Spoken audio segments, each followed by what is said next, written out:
오늘 우리에게 주신 하나님의 말씀은 구약성경 룻기 4장 13절에서 22절 말씀입니다. 구약성경 룻기 4장 13절에서 22절 말씀. 이제 봉독하겠습니다. 하나님의 말씀을 경청하십시오. 이에 보아스가 룻을 맞이하여 아내로 삼고 그에게로 들어갔더니 여호와께서 그에게 임신하게 하심으로 그가 아들을 낳은지라. 여인들이 나오미에게 이르되 찬송할지로다. 여호와께서 오늘 내게 기업 물을 자가 없게 하지 아니하셨도다. 이 아이의 이름이 이스라엘 중에 유명하게 되기를 원하노라. 이는 내 생명의 회복자이며 내 노년의 봉양자라. 곧 너를 사랑하며 7 아들보다 귀한 내 며느리가 낳은 자로다 하니라. 나오미가 아기를 받아 품에 품고 그의 양육자가 되니 그의 이웃 여인들이 그에게 이름을 지어주되 나오미에게 아들이 태어났다 하여 그의 이름을 오벳이라 하였는데 그는 다윗의 아버지인 이새의 아버지였더라. 베레스의 계보는 이러하니라. 베레스는 헤스론을 낳고 헤스론은 람을 낳았고 람은 암미다답을 낳았고 암미다답은 나손을 낳았고 나손은 살몬을 낳았고 살몬은 보아스를 낳았고 보아스는 오벳을 낳았고 오벳은 이새를 낳고 이새는 다윗을 낳았더라. 아멘. 하나님 나라를 이루는 사람들이란 제목으로 하나님의 말씀 선포하겠습니다. 중국의 경전 맹자에 나오는 이야기입니다. 전국시대 제나라의 선왕이 맹자에게 왕도 정치란 무엇인지 물어봅니다. 맹자는 이렇게 하는 게 왕도 정치입니다 라며 예를 들어 설명합니다. 늙어서 아내가 없으면 호랍이라 하고 늙어서 남편이 없으면 과부라 하며 늙어서 자식이 없으면 무이탁자라 하고 어려서 부모가 없으면 고아라 하니 이 네 가지는 세상에서 가장 곤궁한 백성으로 하소연할 데가 없는 자들입니다. 문왕이 정사를 펴고 인을 베푸시되 반드시 이 네 종류의 사람들에게 먼저 하셨습니다. 시경에 이르기를 부자들은 괜찮거니와 이 외롭고 고독한 사람들이 가엾다 하였습니다. 자, 아내가 없어도 자식이 있거나 형제가 있으면 덜 외롭습니다. 남편이 없어도 자녀가 있거나 형제가 있으면 괜찮습니다. 자식이 없어도 형제가 있으면 인생이 외롭지만은 않습니다. 부모가 없어도 형제가 있거나 또 자식이 있으면 인생을 잘 엮어갈 수 있습니다. 그런데 이게 다 없으면 참으로 외롭고 괴롭고 그런 힘든 인생임이 틀림없습니다. 부모도 없고 형제도 없고 배우자도 없고 자녀까지 없으면 얼마나 고독하고 힘든 인생입니까? 그런데 성경에 그런 사람이 등장합니다. 바로 나오미란 여인입니다. 나오미는 베들레헴 사람입니다. 베들레헴은 빵집이라는 뜻입니다. 그만큼 수확이 괜찮은 나름 살만한 시골 동네였습니다. 그런데 베들레헴에 흉년이 들었습니다. 그래서 나오미의 가정, 곧 나오미의 남편 엘리멜렉은 아내와 아들들을 데리고 이웃 동네 모압으로 이사를 떠납니다. 일종의 이민을 간 겁니다. 자, 이민을 가서 이제 좀 정착해서 살만한 것 같은데 갑자기 남편이 죽습니다. 슬펐지만 어떻게든 엄마와 아들들이 힘을 내서 살았을 겁니다. 아들들도 모압에서 결혼도 했습니다. 그렇게 10년이 흘렀습니다. 미국에서 살다 오신 목사님께서 그런 말씀을 하시더군요. 아직도 한국에서 미국으로 간 이민 1세대는 저녁에 도넛을 구워서 새벽에 팔고 세탁소 같은 미국의 백인들이 하지 않은 일들을 하며 산다고 합니다. 그렇게 벌어서 자녀 교육시켜가면서 겨우겨우 정착해 사는 거죠. 그 고생을 이루 말할 수 있겠습니까? 나오미와 두 아들이 그랬습니다. 뼈 빠지게 고생해서 결혼도 하고 이제 정착해서 살만할 때쯤 아들들이 죽습니다. 남편이 죽은 것도 힘들었는데 겨우 살만해지니 아들 둘이 갑자기 죽은 겁니다. 나오미는 환과 고독, 부모도 없고 형제도 없고 배우자도 없고 자녀도 없는 사람이 되어버렸습니다. 룻기 1장 5절 말씀입니다. 말론과 기럧 두 사람이 다 죽고 그 여인은 두 아들과 남편의 뒤에 남았더라. 이 뒤에 남았다라는 성경의 표현이 참 절절하게 다가옵니다. 원래는 앞에 있어야 했습니다. 자녀보다 앞에 가야죠. 그런데 뒤에 남은 겁니다. 얼마나 불쌍한 사람입니까? 이 불쌍한 여인 나오미를 돕는 사람이 2명 있었습니다. 한 명은 모압 여인 룻입니다. 룻은 혼자서 고향으로 돌아가려는 나오미를 붙잡고 나오미와 함께 베들레헴으로 돌아옵니다. 이게 얼마나 대단한 일인지요. 지금 봐도 대단하지만 그때 사람들도 이것을 비범한 행동으로 여겼습니다. 룻기 2장 11절 말씀입니다. 보아스가 그에게 대답하여 이르되 내 남편이 죽은 후로 내가 시어머니에게 행한 모든 것과 내 부모와 고국을 떠나 전에 알지 못하던 백성에게로 온 일이 내게 분명히 알려졌느니라. 룻이 있었기 때문에 환과 고독한 나오미는 죽지 않고 살 수 있었습니다. 그래서 본문 15절은 나오미와 룻이 어떤 관계인지 이렇게 칭송합니다. 본문 15절입니다. 이는 내 생명의 회복자이며 내 노년의 봉양자라. 곧 너를 사랑하며 7 아들보다 귀한 내 며느리가 낳은 자로다 하니라. 아멘. 자, 7 아들보다 귀한 며느리, 이런 칭송을 들은 여인은 성경에 없습니다. 여기서 며느리라고 번역한 히브리어가 참 의미심장합니다. 이 단어는 칼라인데요, 신부와 며느리 둘 다를 가리키는 말입니다. 그런데 칼라는 온전하다라고 번역하는 히브리어 칼랄의 변형입니다. 신부, 배우자는 그의 인생을 온전하게 만들어주는 존재라는 겁니다. 그런데 나오미의 인생을 온전하게 만들어준 것이 룻이었어요. 단순한 며느리가 아니라 나오미의 인생의 동반자였으며 아들들보다 귀한 자였습니다. 룻은 나오미를 환과 고독에서 건져 주었습니다. 나오미를 도운 또 다른 사람은 보아스입니다. 당시 문화권에서 룻기를 읽으면 룻기의 주인공은 나오미와 보아스입니다. 나오미라는 남편도 잃고 자식도 잃은 환과 고독한 불쌍한 여인을 구약의 율법에 따라 기업 물을 자인 보아스가 구해준 이야기입니다. 룻은 사실 이 둘 사이의 매개체에 불과합니다. 룻기를 잘 읽어보면 룻의 대화는 3번밖에 나오지 않습니다. 나오미의 말이 가장 많고 그 다음이 보아스입니다. 룻은 룻기는 룻의 회복기가 아니라 나오미의 회복 이야기입니다. 이 나오미를 회복시키는 데 큰 역할을 한 사람이 보아스입니다. 여기서 질문을 해봐야 합니다. 보아스는 왜 나오미를 도와줬을까요? 율법에 따르면 보아스보다 나오미를 도와줄 책임이 있는 더 가까운 친척이 있었습니다. 나오미의 죽은 남편 엘리멜렉의 땅을 관리하며 그 식소를 책임져야 할 더 가까운 사람이 있었던 거죠. 룻기 4장 3절과 4절입니다. 보아스가 지방간으로서 책임을 져야 할 사람에게 말하였다. 모압 지방에서 돌아온 나오미가 우리의 친족 엘리멜렉이 가지고 있는 밭을 팔려고 내놓았소. 나는 이 사실을 분명히 말려드리오. 여기 앉아 계시는 분들과 우리 마을 어른들께서 보신 앞에서 나는 당신이 그 밭을 사라고 말씀드리오. 당신이 지방간으로서의 책임을 지겠다면 그렇게 하시오. 그러나 지방간으로서의 책임을 지지 않겠다면 그렇게 하지 않겠다고 분명히 말하여 주시오. 당신이 지방간으로서의 책임이 있는 첫째 사람이요. 나는 그 다음이요. 그러자 그가 대답하였다. 내가 지방간으로서의 책임을 지겠소. 자, 이름이 언급되지 않은 그 사람은 분명히 나오미에 대해서 책임을 지겠다고 말합니다. 그러나 이어서 보아스가 모압 여인 룻도 아내로 맞아야 한다고 말하자 그 사람은 그 조건을 거절합니다. 왜냐하면 그렇게 해야 할 이유가 없기 때문입니다.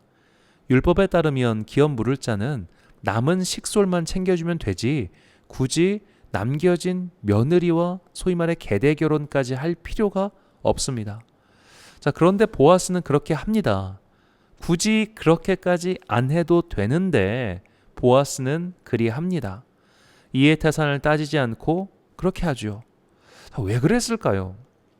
왜 보아스는 그렇게까지 오지랖을 부리면서 나오미와 룻을 도와줬을까요?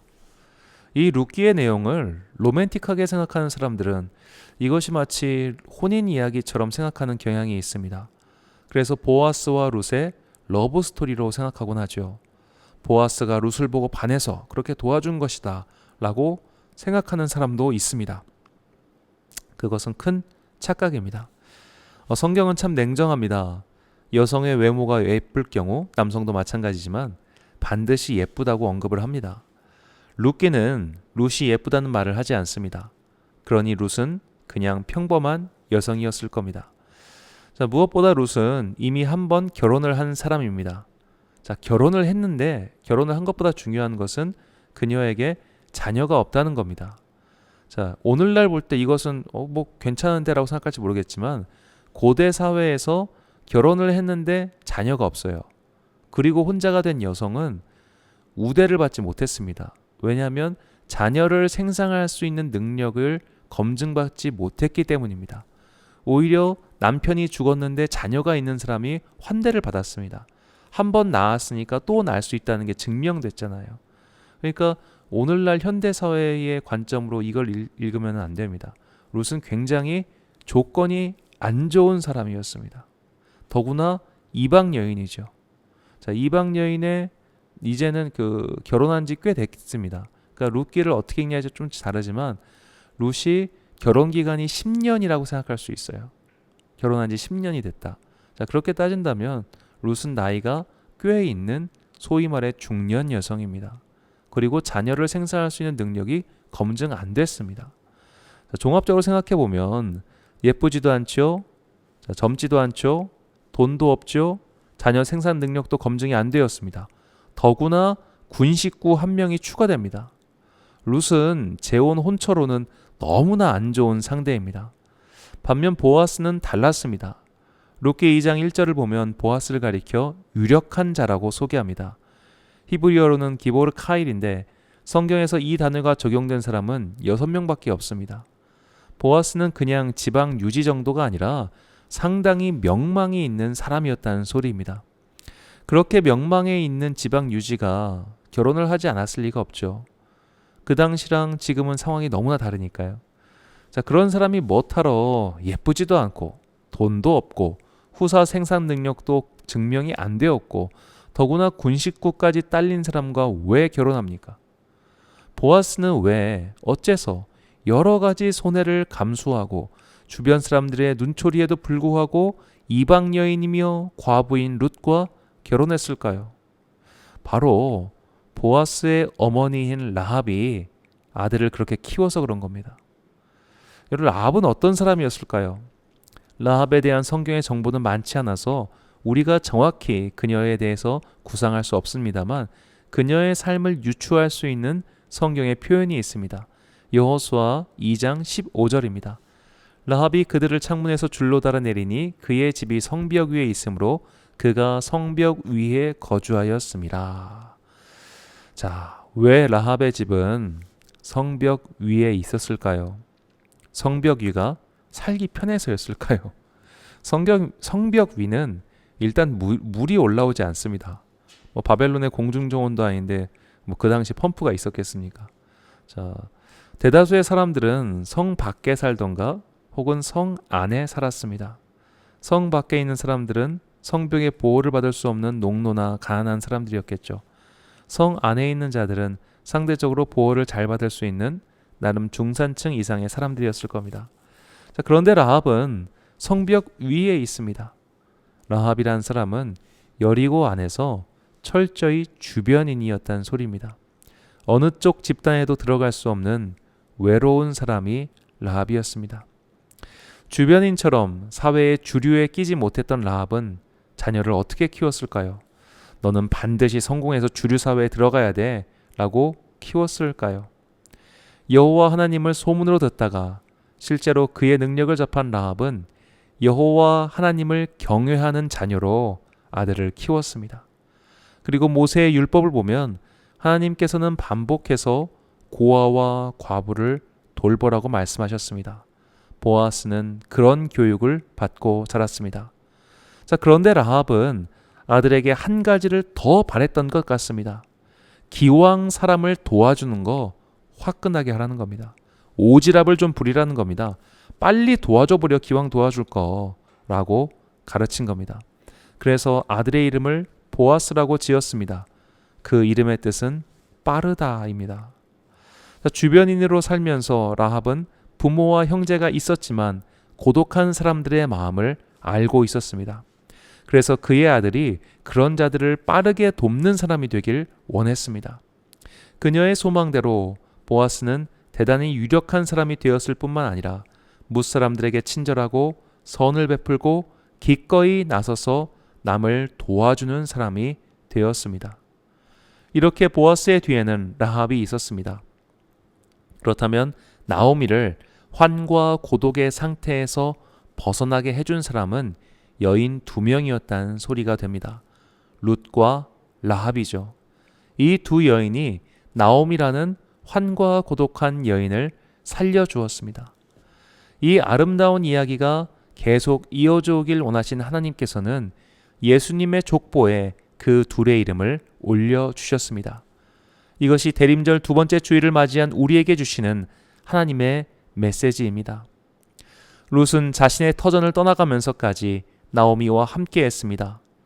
성벽 위에 살던 주변인이었던 라합은 아들을 이웃을 돕는 데 주저함이 없는 사람으로 키웠습니다.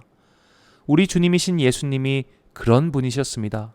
환과 고독한 사람들, 의지할 사람도 없고 가족도 없고 그렇게 힘들게 사는 사람들을 구원하시기 위해서 예수님은 이 땅에 오셨습니다.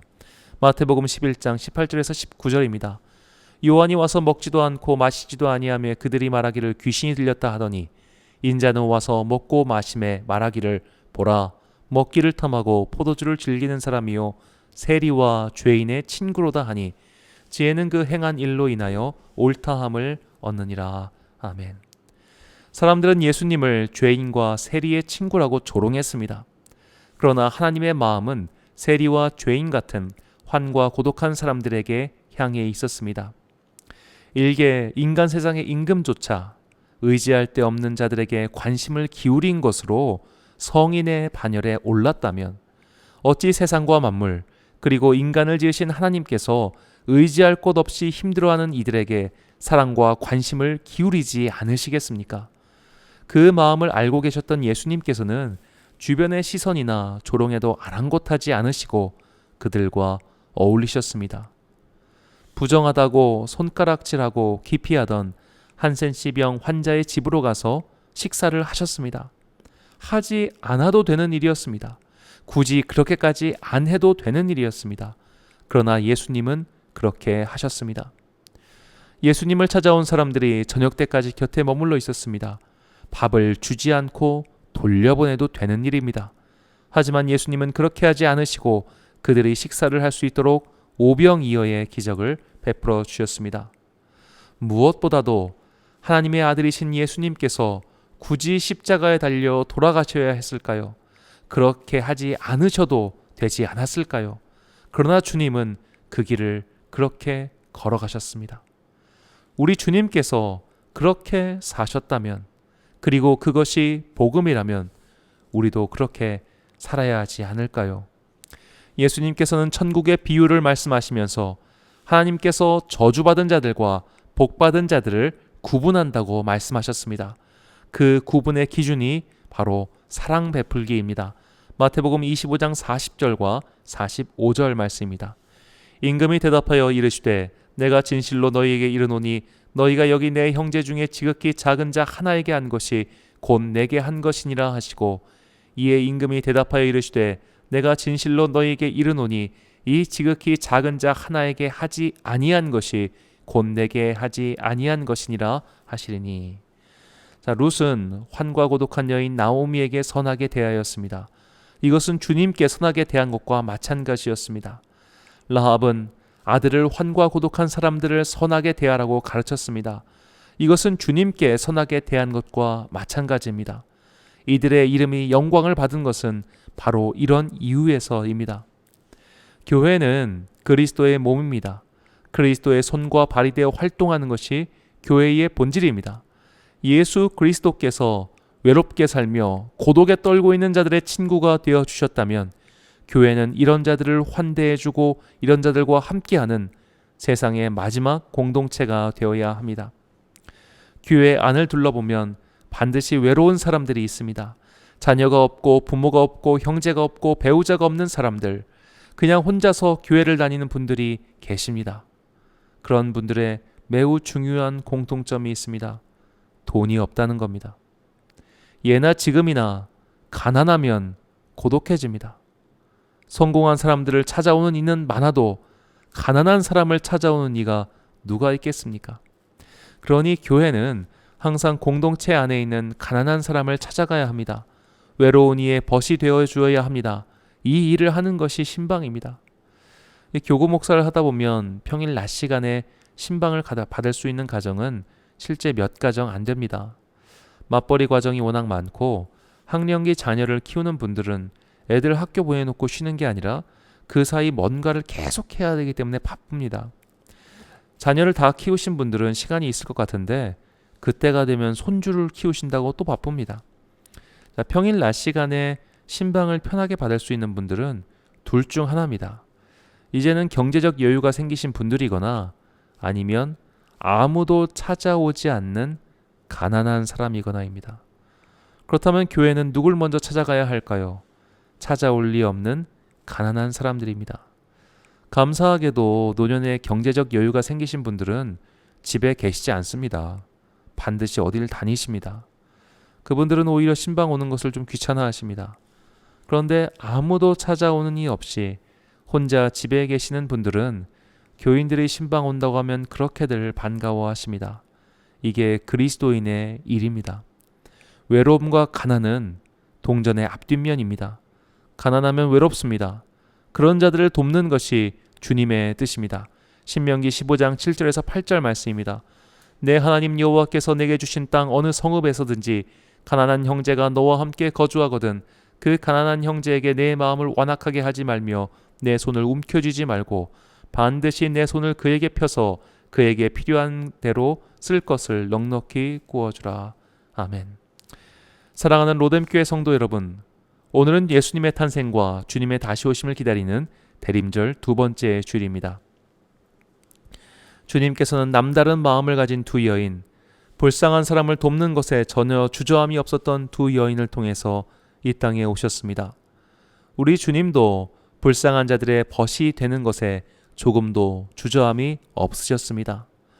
그렇다면 나의 구주이신 예수님의 손과 발이 되기로 결심한 그리스도인이라면, 예수님의 은혜와 사랑으로 구원받은 그리스도인이라면 그분께서 원하시고 또 하셨던 일을 해야 하지 않겠습니까? 환과 고독한 사람들, 부모가 없고 형제가 없고 배우자가 없고 자녀가 없는 사람들, 세상에 나 혼자밖에 없는 사람들, 그런 사람들의 친구가 되어 주십시오. 그런 사람들을 위로해 주십시오. 그냥 동정심에서 대하는 것이 아니라 마치 주님께 대하듯 살펴주십시오. 그것이 우리 주님께 한 것입니다. 히브리서 13장 1절에서 2절 말씀입니다. 형제 사랑하기를 계속하고 손님 대접하기를 잊지 말라. 이로써 부지 중에 천사들을 대접한 이들이 있었느니라. 아멘. 이것이 하나님 나라의 율법입니다. 이것이 주님께서 우리를 부르신 이유입니다. 성경은 처음부터 끝까지 하나님의 마음을 가르쳐 줍니다. 하나님의 마음은 이 땅에서 고독하고 외롭고 그 가난과 고통에 절규하는 사람들에게 향해 있습니다. 하나님께서는 너희가 가서 이들을 사랑하길 원하십니다. 그렇게 너희가 손을 펴서 너희의 인생과 시간과 정력과 돈을 들여 어려운 자들을 도우면 내가 그 손해를 메꿔주겠다. 이것이 하나님의 뜻입니다. 그것을 알았기에 성경 말씀을 따라 살고자 했던 종교 개혁자들은 남편과 사별하고 홀로 자식을 키우던 여인들과 결혼했습니다. 갈뱅도 이미 자녀를 키우고 있던 여인과 결혼했습니다. 스위스의 개혁자 쯔빙글리도 자녀가 있는 여인과 결혼했습니다. 존 웨슬리도 남편과 사별하고 자녀가 4명이었던 여인과 결혼했습니다. 그들은 말씀의 정신을 따라 살았습니다. 세상에서 성공하고 그럴듯하게 살기 위해서 예수님을 믿고 산 것이 아니었습니다. 사랑하면 채워주십니다. 헌신하면 갚아주십니다. 내가 외로운 이웃을 위해서 노력하고 수고하는 것을 결코 헛된 곳에 버리는 낭비처럼 여기지 않게 해주십니다. 그리스도인은 이 진리를 믿고 주님께서 다시 오실 때까지 이 땅을 사는 동안 최선을 다해서 하나님과 이웃을 사랑하는 사람들입니다. 내 주변에 나오미와 같은 사람은 누구입니까? 그 사람의 룻이 되어줍시다. 라합처럼 실패한 사람들의 마음을 공감해주고 그들을 품어주고 사랑해주기를 아까워하지 맙시다. 주님께서는 그런 사람들을 기뻐하시고 그런 사람들을 통하여 하나님 나라의 이야기를 만들어 가십니다. 이 영광스러운 이야기의 주인공들이 되시는 여러분과 제가 되길 간절히 축원합니다. 기도하겠습니다. 사랑과 은혜가 풍성하신 아버지 하나님, 대림절 두 번째 예배를 드리며 주님을 기다립니다. 우리가 외로울 때, 우리가 추위에 떨고 있을 때, 우리가 괴로움에 몸서리치게 울고 있을 때 주님은 우리를 홀로 두지 않으시고 언제나 따뜻한 빛으로 사랑의 온기로 찾아와 주셔서 감사합니다. 성령 하나님은 내 곁에 계신 나의 유일한 변호자이시며 친구십니다. 주님을 기다리는 우리가 외롭지 않도록 성령님을 보내주셔서 참 감사합니다. 오늘도 환과 고독한 인생을 살고 있는 우리에게 힘을 주옵소서. 이 세상에는 외로운 사람들이 참 많습니다. 부모가 없고 형제가 없고 배우자가 없고 자녀가 없는 사람들이 있습니다. 예수님께서는 우리가 그런 자들의 친구가 되어주길 원하십니다. 우리의 손을 펴서 외로운 자들의 벗이 되어주길 원하십니다. 우리가 가서 그들의 친구가 되도록 인도하여 주옵소서. 룻과 보아스처럼 이해 득실을 따지지 않고 어려운 사람을 돕는 마음을 주옵소서. 라합처럼 가난하고 외로운 사람들의 마음에 공감해주고 그것을 잘 가르치는 사람이 되게 하옵소서. 우리가 이처럼 하나님을 기쁘시게 하는 선한 행위를 할 때 그 행동을 통하여 이 땅에 다시 예수님의 빛이 비추게 될 것을 믿습니다. 사랑하는 것을 손해본다고 생각하지 말고 주님께서 반드시 갚아주시고 채워주실 것을 믿으며 오늘도 힘껏 사랑하고 베풀게 하옵소서. 주님의 말씀에 순종하며 자신을 내어드리는 모든 사람들을 통하여 아름다운 하나님 나라가 이루어질 줄을 믿사오며 이 모든 말씀 우리를 사랑하시는 예수 그리스도의 이름으로 기도합니다. 아멘.